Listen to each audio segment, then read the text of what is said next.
On today's show, it is part 2 of 2 with myself and Tyler Jones talking all things Hawks after 12 games. Part 1's in the books. Now part 2 is coming to you right now.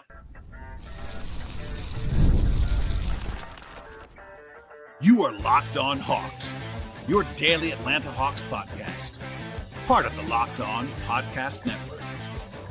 Your team every day.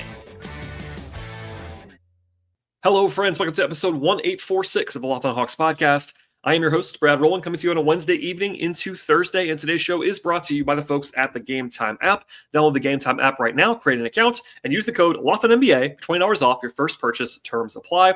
I also want to encourage you, as I always do on the show, to make us your first listen each and every day here at Locked On Hawks. Check us out on Apple and Spotify, as well as on YouTube and anywhere you find your podcasts. And this is part 2 of 2 with myself and Tyler Jones. So if you missed it, I recommend strongly listening to part 1 of this conversation. It's free flowing, and the best place to listen to the podcast is part 1 first and then part 2 after that. So without any further going back there, that's the best order here. The rest of this conversation is going to be free flowing as well. Talk about all things when it comes to the Hawks after 12 games, cover a lot of different ground on this podcast. And by the way, please stay tuned. I will have a new episode after the game on Friday. The Hawks play the Wizards in the NBA Cup on Friday evening, kind of a revenge game for the Hawks after an 0-2 against the Wizards earlier this season. So that'll be a big one. Please subscribe to this podcast. Tell your friends about the show. And right now, we'll dive back in with myself and Tyler Jones and part 2. I know we've gone 26 minutes without talking about Dyson. No, it was on my notes next to go to Dyson Daniels. So let's do that right now. Dyson Daniels has been incredible. That's a word you use. That's a word I've used. I mean, last night was the coming out party nationally, it felt like, because people were paying attention because the Hawks won the game. But he's been really good all year long. That's not a surprise to any Hawks fan that's watching this. Last night was his career high in scoring, which got him more attention, and he played point guard a lot last night in a way he hasn't really all season long. It was out of necessity. Obviously, they're not going to do that all the time, but man, he's been really, really awesome. Hold on, Brad. Hold on. They if he's going to drive like that against smaller players, if it takes him playing the point guard position to do that on offense, to like physically take smaller players to the front of the rim and finish through contact, then play his butt at point guard. I don't care. You know what I'm saying? We agree. A Beat Krejci or a Kobe Buffkin even. But if that's what it takes for my man to like not do these, I'm gonna shoot this 15-foot floater when I had a pathway to the rim, because I didn't want to engage with the defender for some reason. I'm like, if this is what it takes, like, okay, you're the point guard, we need you to drive to the front of the rim, and I'm gonna do it, coach, and that's what he's gonna give me. If I'm Trae Young, I'm like, yo, bro, can you do that when I'm in the game? Like, you don't need to reset every time. Well, it's funny though, because the last several games, actually, I asked him about this in Detroit. He's taken a lot more shots, and I asked him about it in Detroit, and he basically was like, I want to be more aggressive, and he even said the word, I want to help Trae. Like, he literally said it that way. He framed it that way, and I thought that was really interesting because they haven't had a guy. I mean, Jalen's doing a lot of that too, to his credit, but and he hasn't been super efficient in that stretch. But I think part of that is that, he's getting used to it. I think last night was, I agree with you. He should be getting downhill all the time like that. You can't expect that all the time, I don't think, yet. Maybe he proves it long term. But I do think that him being in that mode and being forced in that mode, Dyson's obviously a super competitive guy, a super aggressive guy defensively, but a smart one. I think he's going to have to be – he already has been, to the staff's credit, to his credit. He's been nudged in that direction already this season about being more aggressive. Quinn yells at him. He yells at Zach about shooting more and more and more. And Dyson's not the most, naturally aggressive offensive player, I don't think. And watching him in New Orleans, maybe that was because he was trying to fit in or whatever. But even in Australia, I mean, you scouted him a little bit before the draft. He was not the most aggressive guy offensively. He was definitely – he could do a lot of different things. He's really skilled. But something's gone off, hopefully, and it continues to be aggressive, get downhill. And, he made a lot of floaters that he won't make every single one of them like he did last night. But he's really good at getting past the first guy. And that is actually a huge thing when you're not the number one option, because most nights he will be guarded by the second or third or fourth perimeter defender on the opposition, and he could beat that guy off the dribble. He had also gone cold on his floaters the last couple games. He had. People hadn't noticed. So it's not a surprise that he had a breakout game to me. What was different was the physicality in which he was engaging his defender. He wasn't shying away from the contact and just immediately going to the floater. He was It knocking was the the guy. aggressive. It was the aggressive floater too. Like Yes. there are different floaters. Like some of the ones that Jalen takes that drive us crazy when he's like doing like the little fadeaway thing that he shouldn't be doing because he's 6'9" and he's an alien. Dyson was going to the rim on his floater. He was not doing the one leg fadeaway. It was like going downhill, and not always getting all the way to the rim because sometimes it's just smarter. Like Trey knows this all the time, like to pull up at the 5 foot mark instead of going all the way to the rim because you might get your shot blocked. If you go one more dribble, you might be in no man's land. And Dyson pulled up and made those shots. But look, even with all and I think you're right about the inefficiency with his floater before last night, he's still shooting 56% on twos this year, which for a guard is very good. That's above average for any position. That's a very good mark for a guard. And the 3-point shooting is a question until it's not. But he also knows how to play because he's used to not being guarded, so he knows how to counteract that, and you kind of see that. Plus, he's shooting more threes. He's not making them, but he's taking more of them. He's not passing them up. Look, Risacher, Daniels, I don't care about their efficiency. Their defense has been that good that you can live with them missing shots, not being hyper efficient. What I want from them now is the mentality of the aggression, of sticking with it, of playing with force and physicality on the offensive end the way they play on defense. Because, like, especially with Dyson, like Dyson is playing in uncharted territory for a defender. Like this is I mean the deflections are. Do you want the numbers? The numbers are absolutely crazy. Yeah. So right now, and some of this have been online, so people have seen some of this stuff, but he is currently averaging 7.6 deflections per game. And just for reference, that's a preposterous number one. No one in the NBA has averaged more than 4 per game in the last 3 seasons. He's averaging 7.6 right now. That number is going to come down because it almost has to, but man, that is absurd. It's almost double what people like. And also 3.6 steals per game. The next closest is 2.3. The NBA record is 3.7. So he's basically at a historic steal rate. And yeah, it's 12 games in the season. He's only played 10 games. I get that. But it's not like it seems unsustainable on the whole. It's going to come down a little bit, I'm sure. But man, the combination of doing it without fouling a lot. Like he'll foul sometimes, but he's not like getting in foul trouble all the time. And this is something that I know impresses me, and I'm sure it impresses you. It's not like he's a steals merchant. Like there are guys that are steals merchants. Russell Westbrook is the all-time case of this, probably. A guy who always got steals because he wasn't solid. He'd gamble a lot. There's a guy that's now in New Orleans. It's a good example of this. Former Hawk, kind of a steals merchant.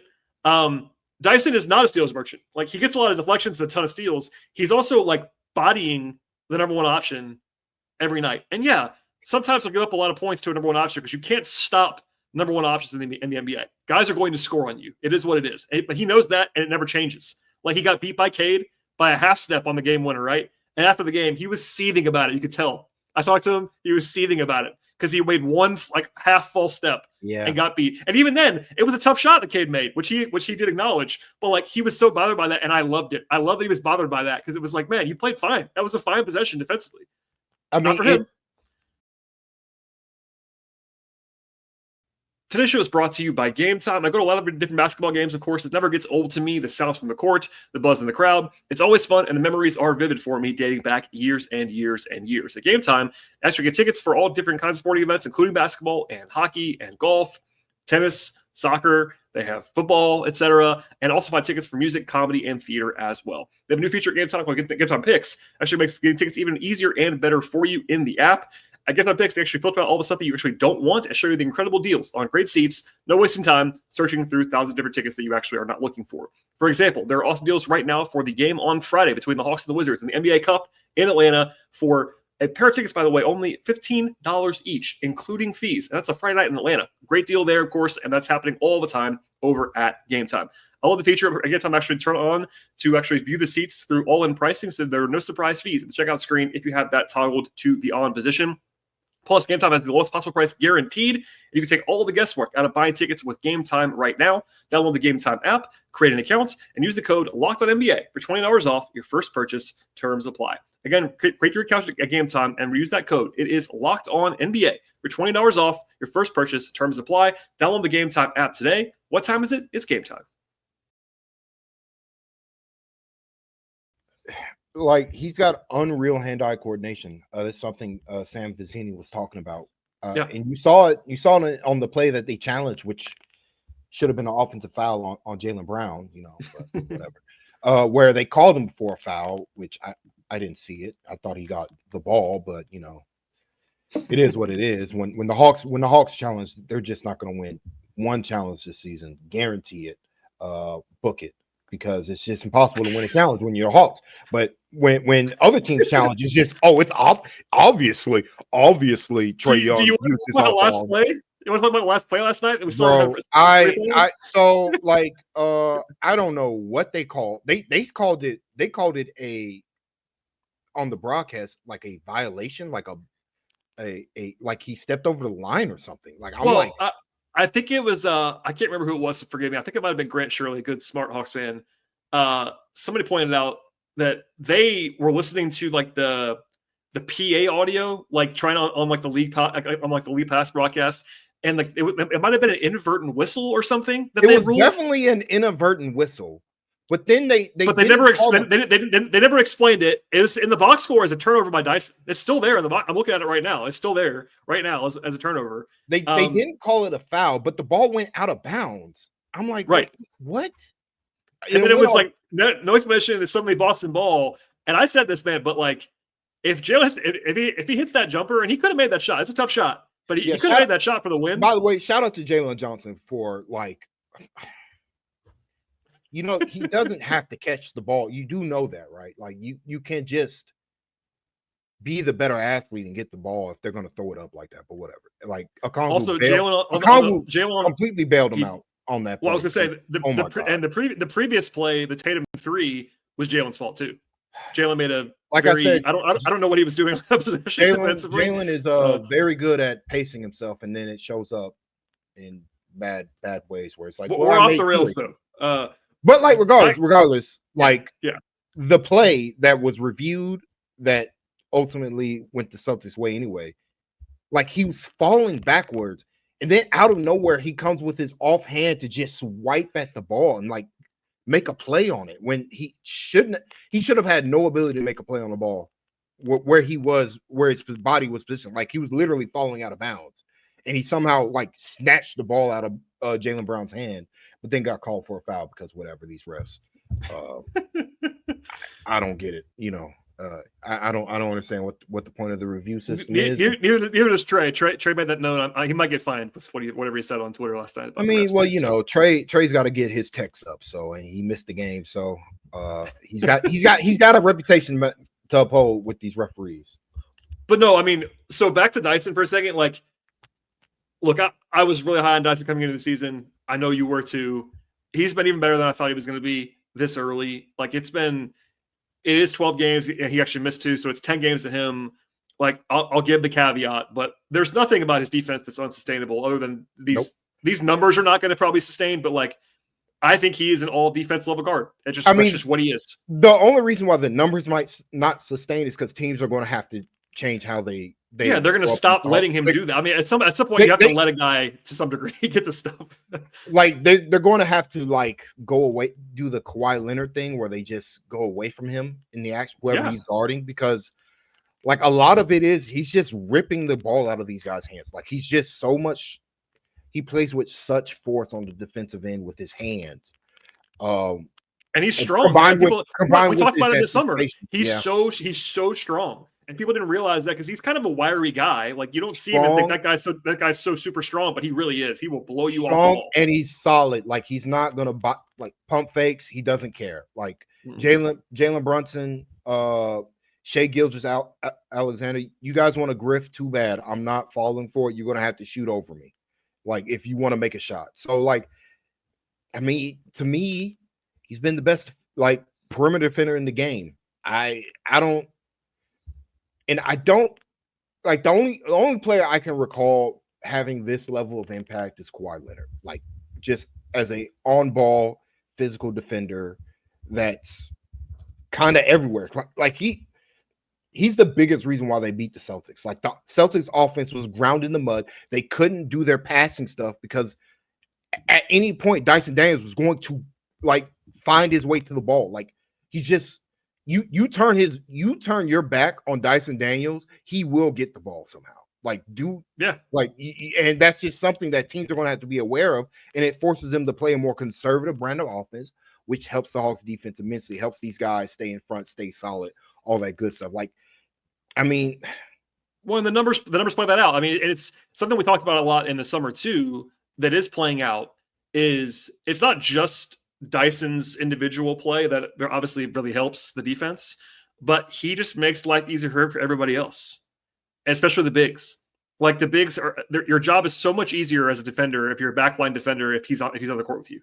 Okongwu's not in foul trouble anymore. Has that been a thing? Yeah. Not really. I mean, there have been a couple of bad fouls, but no, it's way down. His numbers are way down. And yeah, the defensive numbers with Okongwu or Nance at 5 have not been very good this year. There's some noise in there. I feel like that's I feel like there's some 3-point shooting variance going on. There is. There's also some Roddy variance in there. There's some Dyson not being on the court variance in there, Garrison, etc. I don't think Okongwu was particularly good for a couple of weeks before last night. He was really good last night, which was nice to see. But okay, before I forget, we should talk about Big Rich or Big Riz, whichever name you're going with at this point in time. Big Riz. We've referenced him a few times. I've seen. Look, I'm not trying to program the show from social media. There's been some mixed stuff with Risacher because, look, let's be honest. The shooting numbers are really bad, right? And that's going to cause a lot of angst. We talked about this with Dyson already. I've been encouraged by the fact that he is not turtling. He's taken 13 shots or more in 5 of the last 6 games. Yeah. He is shooting. He is not afraid to shoot. He's being aggressive. If that stops, I will worry. But right now, it has not stopped. And then defensively, I mean, you said it already. I think the numbers like him. He's still a rookie, but I think I've been impressed with him especially on the curve of rookie stats. But he's already a totally solid defender as a wing, which is a huge credit to him at 19 years old. Listen, Brad, they were not winning that game because Dyson Daniels had to lead the floor at some point. Dyson played a lot of minutes. He couldn't play in the fourth quarter, he had to leave for 3 minutes.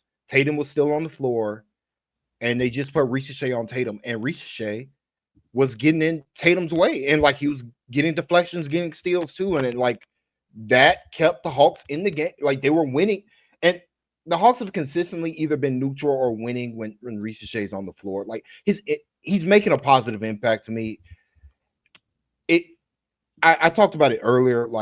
Offensively, I just think it's a strength issue. I think it's a combination of a couple things. One, people have to remember, both in college and France, it's a 40-minute game, and especially in France in particular.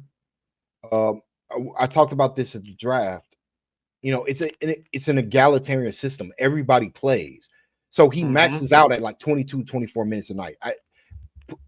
He's basically playing 6-minute stretches per quarter, more or less. And by the way, that's also why he's not playing as much as people have thought that he might at some points. Even when they've been super duper shorthanded, I don't know if he has a minutes limit, but I think he does. And Quinn will push it when he's got it going on offense, when he's in a rhythm. But if he doesn't, Quinn's not going to push it with him because I think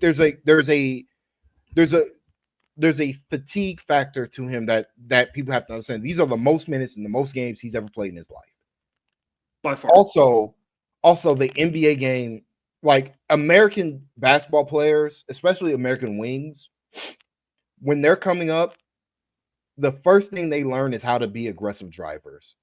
And that's something Risacher, that's not something you do in Europe. You learn how to play a team-oriented offense, which he's been good at. But honestly, to me, and his drives have been good, but the force and physicality that you need to consistently be a successful driver, he doesn't have that yet. I think that's just going to take time, take 30 some odd games for him to get used to the physicality of NBA defenses. It's just that there is a real learning curve with him on the offensive end. That's not the mental processing of the game because that's all there. He makes the smart cuts. He makes the right pass. He makes the right read. Like, No, to he's me, a good cutter already. It's to impressive, me, actually. to me, it's just the physicality of the game. Like, he had one possession, where he got like 4 offensive rebounds on that possession, but he didn't make he couldn't make the layup because you can't make the layup through contact right now. Yep. But then he had another play where he had a smaller guy on him, he jailed him, and he got an easy left-handed layup. And I'm like, okay, you did that once, keep doing that. And that's where it's like the aggression needs to come in. It was like, hey, if they're gonna guard me with a smaller player, let's run a pick and roll with the big. I like to drive my left hand. Let's get downhill with my left and finish with my left. Like, that's something he can do, but he's gotta want to do that, and he's got to have that aggression to do that. Same with Dyson as well. Like, both of those guys have to play with the level of aggression as drivers because their shot just isn't there. I'm not worried about Risacher's jump shot long term. I just think it looks good. Yeah, we just need so much more of a sample on it for me to really panic. I will just say, like, he quite literally has only shot well in one game so far. It was the Knicks game. Other than that, I believe, like, if you remove that, he's like 18% from 3. Like, it's bad right now. But he's not that bad of a shooter. Like, there's no chance. Like, we can argue, and we probably will for years, about like how good of a shooter he is, like where the true level is. I can promise you it's not this. Like, he's a better shooter than this. It'll be fine. Today's show is brought to you by FanDuel Sportsbook. Get ready to tackle the NFL and NBA action this season with the folks at FanDuel. FanDuel is America's #1 sportsbook, and right now, if you're a new customer, you can bet $5 and get $150 in bonus bets if you win. It's $150 if you win in bonus bets on that first $5 wager. The FanDuel Sportsbook app is so easy to use. It gives you everything that you're actually looking for to place your bets all in one place. And they have all stuff that you're looking for across the sports betting space, from over-unders to point spreads, money lines, player props, game props, future bets, same-game parlays, live betting, and so much more. And the app at FanDuel is safe. It's secure. They cover the entire range of sports for you as well. That includes the NBA, which we talk about all the time on this podcast, plus the NFL, college football, MLB, WNBA, hockey, golf, tennis, soccer, auto racing, when it comes to NASCAR, F1, etc., boxing, MMA, all the different offerings there, and much more. And now is a great time to sign up with the folks at FanDuel Sportsbook. And the place to go is FanDuel.com to get started with $150 in bonus bets when you win your first $5 bet. That's FanDuel.com and $150 in bonus bets when you win that first $5 bet at FanDuel. Never waste a hunch and make every moment more with FanDuel, official sportsbook partner of the NFL. The 2-point shooting has not been good so far, to your point. It's less worrisome, but it's more expected, I think. Like, I thought he was not going to be able to be a good finisher right away, and that has been the case. That's not a shock. Like, that is all the points you just made are right. He's a 19-year-old, super skinny kid. It happens. He can't consistently finish through contact. Like, it's just that's what you're right. Now also the free throw shooting. I do want to ask you this, because I'm not worried about this yet, but I do wonder if there's something weird with the free throw shooting. Like, it's a small sample size in the NBA, but 62%, and it wasn't good in Europe either. Like, it was better than this, like in the 70% range. And I'm not saying that's like an indicator of anything other than, like, what you don't want is the guy to not want to go to the line, especially when he already has finishing issues. We're not there yet at all. I wonder if that's like somewhere in there, like he's struggling at the line. Like, don't let that seep in. You want to get to the line as much as you can, make your free throws. But like, and I said it this way to make the point, but like, when you're shooting this badly at the line, like, it's kind of strange for a guy with the shot form he has. Like, there's nothing wrong with his form. Like, I just don't really get it. It's strange. Yeah, I don't know. He's young. That's one of those things. Yeah, it could be a confidence thing. Could be anything. I don't know. Probably got to maybe change. I'd say he probably needs to look at changing his free throw approach, possibly. Maybe. But like, and there are certain guys, by the way, that are really good shooters that don't shoot well at the line. Like, Luka's never been a good free throw shooter. Listen, Bogdanovic has consistently, like, until like last year, he was like 75%er. Kevin Huerter was like a 73, 74%. Yeah, Huerter was a great example. Like, Huerter was always, I think he still might not be a good free throw shooter. Like, it's weird. It's an interesting phenomenon sometimes with guys. I just think Huerter is still career like 76%, which is not awful, but for like a shooting specialist, that's not what you would normally see. Luka's the same way, by the way, and that's obviously Luka's not worried about getting to the line. He's very physical. Career 74%. Like, it's some guys can't make free throws. I don't know what it is. Yeah, we'll see. Like, let's give it a couple. Like free throw shooting, that's probably something we're gonna have to give a couple years with him. I look, to me offensively, I'm impressed. The flashes look incredible, and that's all I care about right now with him. He's not supposed to be in this role. Clearly, like the injuries have forced him into a higher like pecking order for the offense right now, and that can be that's probably causing him to play against starters, play against more physical defenders, play against good rim protectors. Like there are a variety of issues going on, but I think ultimately as the season goes along, he's going to start making some shots with more consistency. Yeah, I'm really not worried about the finishing though. Like I'm not either. It's just what it is right now. Like to me, like I mean, the ability to finish with as well as a finisher as he is with his left hand, I'm not concerned. Like he like to me, I'm like this is something where he gained some real weight. And this could be something with it as well with his shot in general. Like, you know, he's not mature physically. Like he's just not mature. He's a little bit. I don't want to use this word in a negative way. He's a little bit awkward still. Like he's a little bit young, and he's long, and he's gangly, and I need people to remember what Giannis looked like as a rookie. He's not. Well, yeah, he's bigger than he's more physically put together than Giannis was as a rookie. But Kevin Durant as well, same way. Like it's also guys some time. Like it's also one thing that I wanted to say actually at some point. He also has misses right now where like his form goes haywire. Yeah, like his base is just like the wrong, and that to me is like I'm not strong enough yet. Exactly. And I'm not I'm compensating. I'm not strong enough and I have to compensate to get the shot. But there's been probably 4 or 5 of these misses that not only are the misses bad, if you watch the way he shot it, it's like, what? How did you even get to that? Like his legs are turned the wrong way. It's like, what is going on here? What happened with your base? Yeah, because he was way more consistent as shooter in the preseason. But I need people to remember what happened with the preseason. They only played 2 games. He only played 2 games, and there was space in between those games. You know, there was rest days. He's probably tired. He's probably tired. I mean, I've learned just tired. Even more this year, Tyler. I have learned from reactions to things I've said. People do not enjoy when you tell them the NBA players retired, even though they obviously are. So it's hard to talk about. Look, I don't know how you guys watch Trae Young do everything he's doing and not be like, oh, he's clearly tired, but he has to play because if he doesn't play, they're just literally not going to get a shot up. That's why last night was so encouraging because they played a full game without Trae Young. Dyson Daniels stepped up to the plate, and I'm like, okay, with Bogey and Kobe still in limbo, do we consider staggering Dyson and Trae? Have Dyson be the primary backup point guard alongside another guard just to buy some more minutes with Trae. I think it's something to explore because I would prefer that than what they have been doing. Yeah, we'll learn that a little bit more on Friday, but I'd have a hard time not looking at that if I was the Hawks after what we saw last night. And I don't want to make too much of one game ever, but the way that he looked, the way that they looked, and they don't have a great solution. It's not like they have Kobe in the role right now. Kobe's hurt. Keaton has done a great job filling in for what he is, but like in an ideal world, he isn't playing very much for you.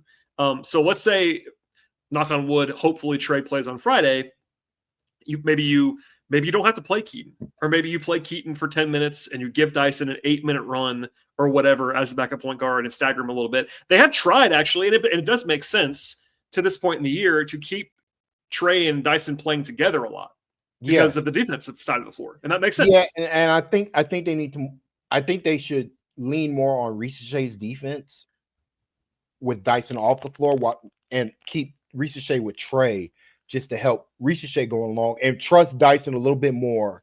Yeah, because the bigger thing is like Dyson played with so much more aggression, and there is something to this where it's like, okay, can we? Because we want this when he's on the floor with Trae, but we don't. Let's not, we don't have to force that right away. How about we split these guys up, get Dyson? Because really, what I want is Dyson to continue driving. Yeah. And if we can get that with Trey off the floor, I will take that, because that will buy you minutes. Like, because really they just got to get Trey like 10 minutes, 12 minutes, like. Well, and we'll never know this, but I bet you, as we're talking, I bet you somebody on the staff, whether it was Quinn or somebody else, had a little meeting with Dyson before the game last night. Oh yeah, they were like, and was like, "Hey Dyson, it's going to have to be you, my guy. Like, you're going to have to be aggressive tonight." And it's not. I don't want to overstate that, but it did feel that way. Like, he knew that there was a little bit of a different responsibility on his plate last night, and that we all know, we understand why. But like, you might have to hear that. Like he's probably never had. In fact, I looked at this last night. He's never had a game anywhere like that in his career at the NBA level in New Orleans either. Like, he played a lot of minutes sometimes when they were hurt, but not as far as the offensive workload he was carrying last night. That was a career biggest workload he's ever had. Yeah. Usage rate, all those things was last night. And it made sense why, but I wonder if they had a little bit like, all right, Dyson, it's going to have to be you today. We have Jalen, lean on him too, but it's the two of you in a lot of ways creating shots, because the other guys they played with, just to name them, like Keaton can get a shot off on his own, not really for other people. Garrison's just a specialist. Like Risacher right now is not going to create a ton of offense off the dribble. He's mostly a spot shooter at the moment. Like, they had to create. It was those two guys or nothing, and they did that. And so, like, you take this, and you build all that. You're like, okay, let's try this. If Trey's with us, see if he can do a little bit with Trey, but more importantly, can we buy? Because like, if he can do this. I'm not asking to be a 20-point game scorer. That's not what I'm talking about. But I'm talking about the drives. No. Yeah. It's like, racking up the assists like he did. He's a good passer. That Ben Simmons-y like offensive role where he's kind of the point guard, like that will help this team a lot to like manage the Trey Young, the game when Trey Young's off the floor. Because maybe they go back and forth too. Like, to your point, I think no matter what, even if Trey's Achilles is okay and they were being precautionary, we just don't know. But even if that is the case, I have a feeling they're gonna be keeping him to a lower minutes limit the next few games, no matter what. Because and they should. But what I was going to say is, you also don't want to overload Dyson, because he's playing a lot of minutes too. Not as much as Trey and Jalen, but he's playing a lot of minutes too. So maybe to your point, maybe the trade-off is to be a little bit less on both of them and stagger them both a little bit more. Yeah, that might help both guys. And so, like, the reason why it's more concerned, like, they have to do with Trey. Trey's just a smaller guy. Like Jalen, for it's not great that he's playing all these minutes, but he's big and he's a super athlete. You can Jalen's the kind of freaky guy that can probably do it a little bit more than most guys. Trey, you're asking a lot for somebody that small to manage this, asking it for all his responsibilities on both ends of the floor now. Well, I was going to say that exact same thing with Jalen, and we talked about it already, and we'll just be honest with it. His defense has not been as good as we thought it was going to be this year, and I think a lot of that is the workload.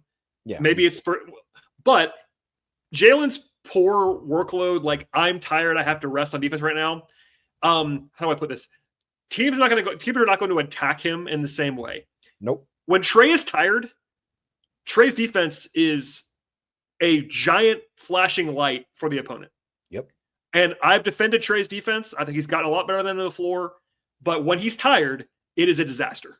Like, he's so small that if he has nothing left, if he's got no juice, he becomes a total weak link. We can be honest about that. I think he knows that. I think they know it as a team.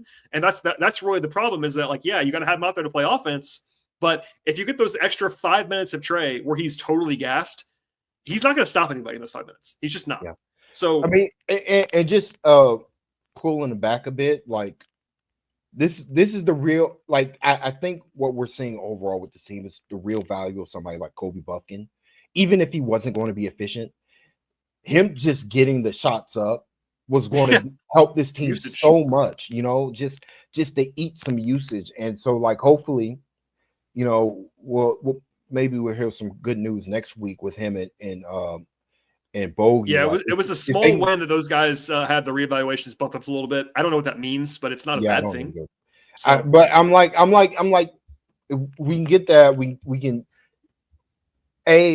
lessen Trey Young's, like, minutes and all that good stuff, but also just we be a better basketball team, because, like, again, the Eastern Conference pretty weak, man. Like, well, that's what's going to ask you at the end of the podcast because we'll sign off here in a second. But like, I've been saying that people, I'm not trying, you know me, Tyler. I'm not trying to give people hopium. That's not what I do.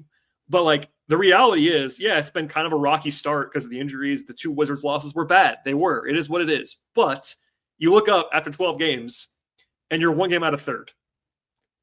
When you haven't had Bogey for 95% of the season, and you haven't had Hunter for 10 games in a row, and you haven't had Kobe at all, like, yeah, like they're going to have more injuries down the line. At some point, you're going to lose a guy for 5 games or whatever. Injuries are not unavoidable. I mean, sorry, they're not avoidable. You have to have them. It's going to happen. But they had the cluster injury that they couldn't afford at one position, and they were able to withstand it to this point and be okay. And it's that's not just that. They've had massive injuries. They've had bad shooting. And not just from the rookies. I mean, they're not shooting well. There's nobody shooting. Like, Trae Young's not shooting well right now. The only guy who's shooting well is Garrison, and Garrison is that's Garrison. That's what he does. But I mean, literally right now, I'm looking at the list.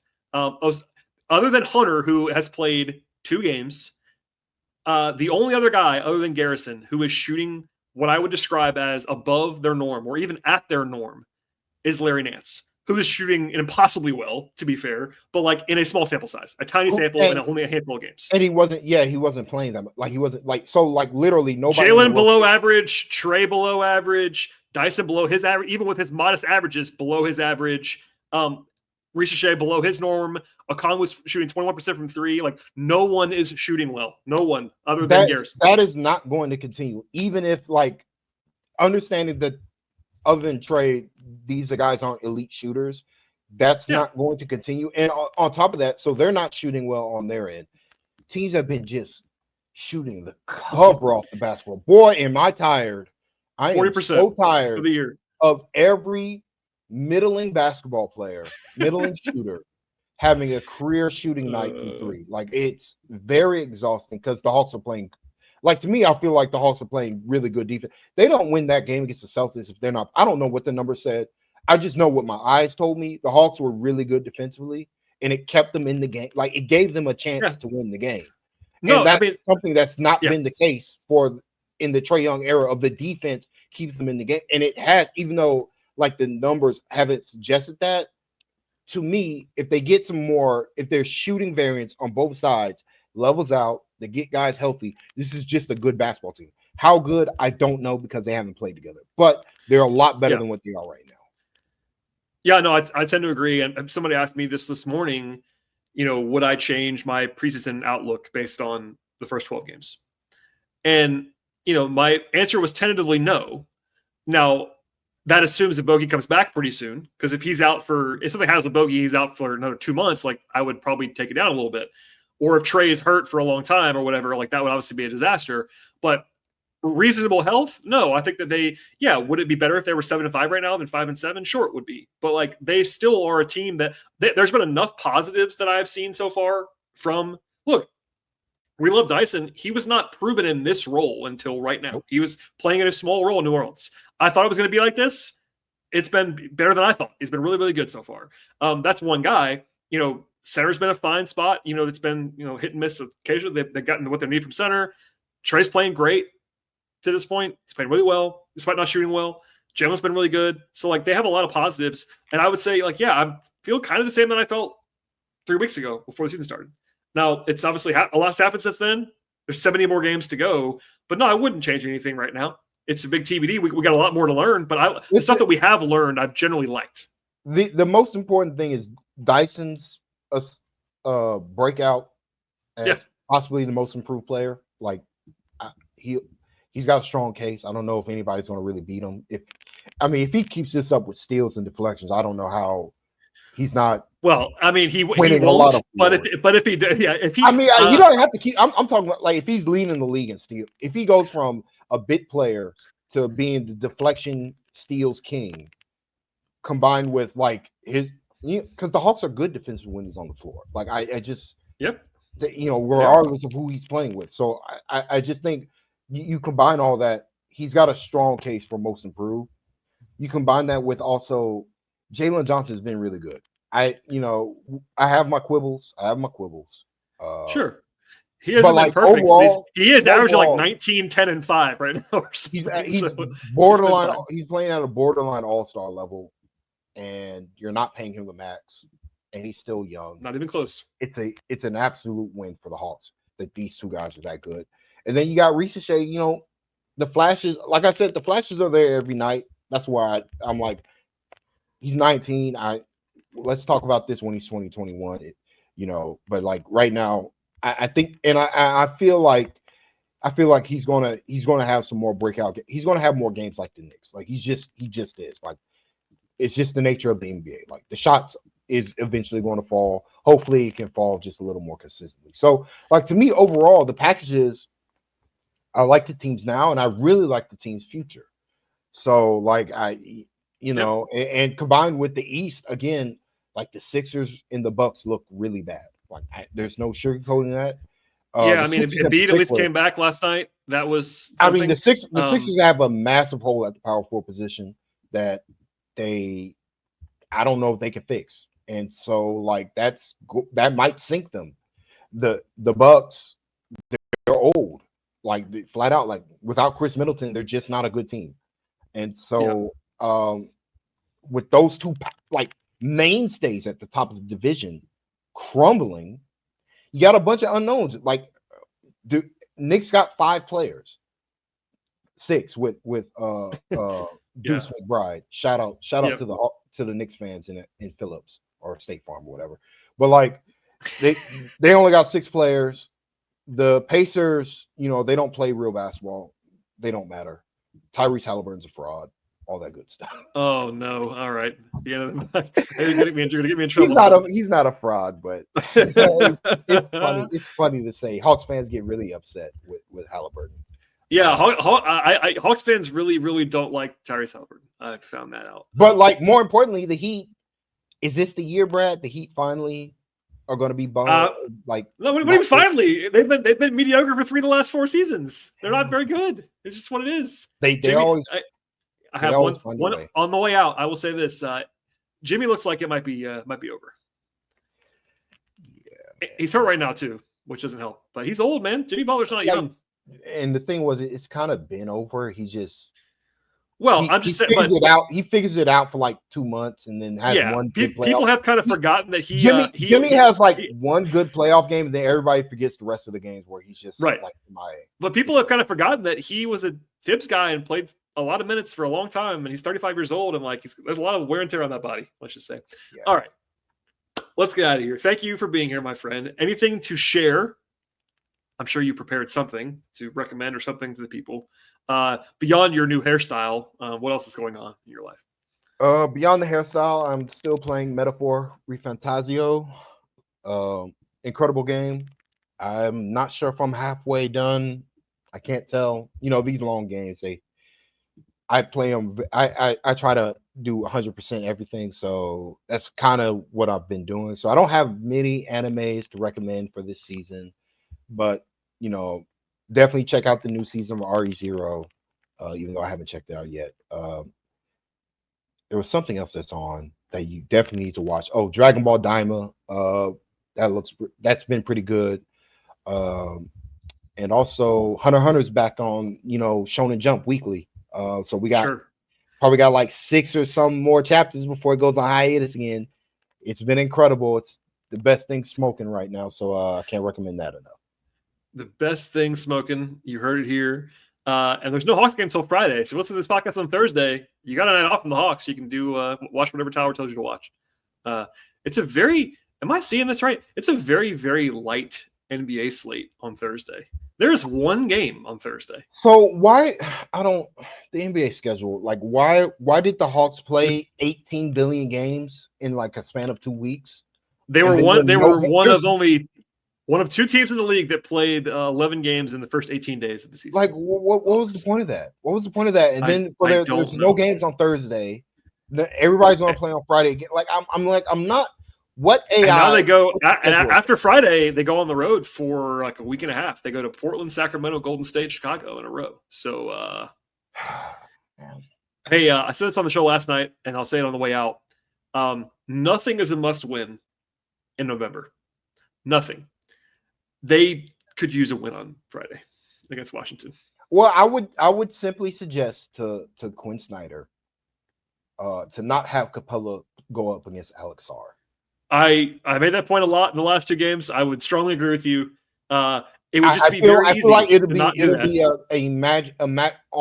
be like magic. All of a sudden, magically, the Hawks are able to score on offense with Alex Sarr in the game, and then defensively, it's the Wizards like magically. Yeah, we will see.